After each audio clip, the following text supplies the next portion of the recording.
Le vaginisme peut-il entraîner une baisse de libido? Tu souffres de vaginisme et tu souhaites savoir si cela aura un impact sur ta libido? C'est la question à laquelle je vais tenter de répondre dans cette vidéo. Bonjour, j'espère que tu vas bien et que cette vidéo t'apportera des good vibes et des belles énergies. Je suis ravie de te retrouver dans cette nouvelle vidéo.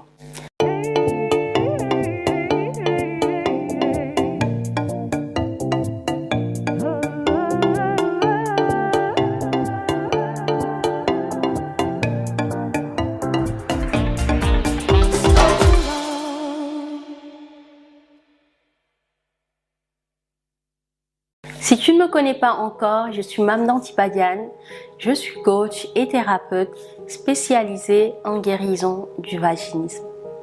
J'accompagne les femmes qui souffrent de vaginisme à guérir et avoir une sexualité sans peur ni douleur. Je suis la créatrice de la méthode Je guéris du vaginisme, qui est une méthode holistique qui a déjà aidé plusieurs centaines de femmes à guérir du vaginisme dans le monde entier. J'ai moi-même été dans ton cas, j'ai souffert de vaginisme, j'ai réussi à guérir après un long parcours. Et sur cette chaîne, je te donne un raccourci avec les conseils et les astuces que j'ai appliquées à moi-même et qui ont fait leurs preuves auprès de femmes que j'ai accompagnées à guérir du vaginisme. A priori, le vaginisme n'a aucune incidence sur la libido car il est tout à fait possible d'avoir et de prendre du plaisir sans pénétration. Cependant, en fonction de l'importance de la pénétration dans la vie sexuelle d'une femme qui souffre de vaginisme, celle-ci peut être amenée à fuir ou éviter les rapports pour ne pas souffrir. Alors le désir sexuel qu'elle a pour son partenaire peut diminuer.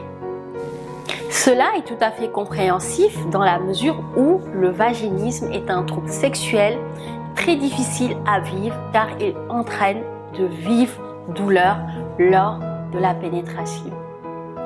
Le vaginisme peut alors sur le long terme entraîner une baisse de libido seulement dans la mesure où la pénétration occupe une grande place dans la vie sexuelle de la femme qui en souffre. Pour illustrer mon propos, je vais te raconter l'histoire de Gladys.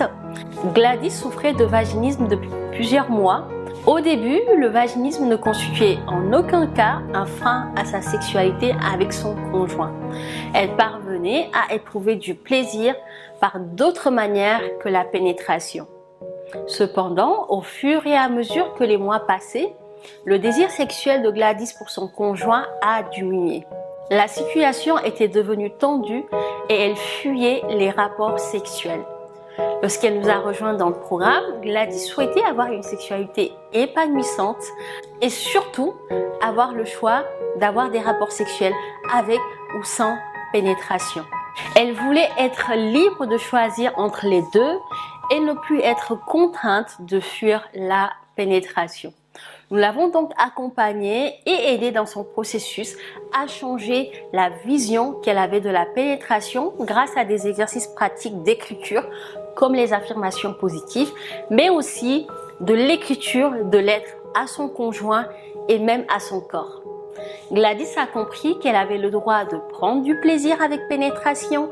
Elle a également pris conscience que la pénétration était une source de plaisir parmi d'autres. Elle s'est véritablement libérée des blocages qui l'empêchaient d'avoir des rapports sexuels avec pénétration. Au fur et à mesure de son parcours, elle a retrouvé un réel désir sexuel pour son conjoint et se donne dorénavant le droit de prendre du plaisir comme elle le souhaite, sans contrainte ni frein.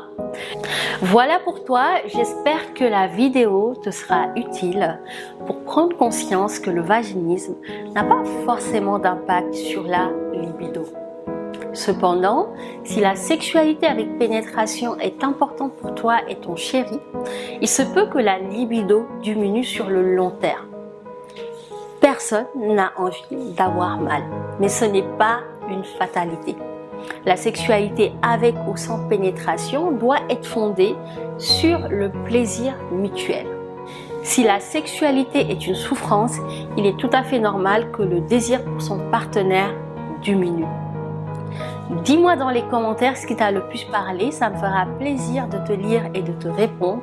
Je te remercie d'avoir regardé cette vidéo. Et si tu souhaites aller plus loin, je t'invite à télécharger la mini-formation gratuite qui s'intitule « Les 7+1 clés secrètes pour guérir du vaginisme » que tu peux retrouver dans la barre de description de cette vidéo. Je t'invite à liker la vidéo, à t'abonner à la chaîne si tu veux recevoir régulièrement du contenu de qualité et des pépites pour t'aider dans ton processus de guérison du vaginisme. On se retrouve bientôt pour une nouvelle vidéo et d'ici là, crois en toi, en ta guérison et n'oublie pas que le vaginisme se guérit très bien. Je te dis à très vite, prends soin de toi. Bisous.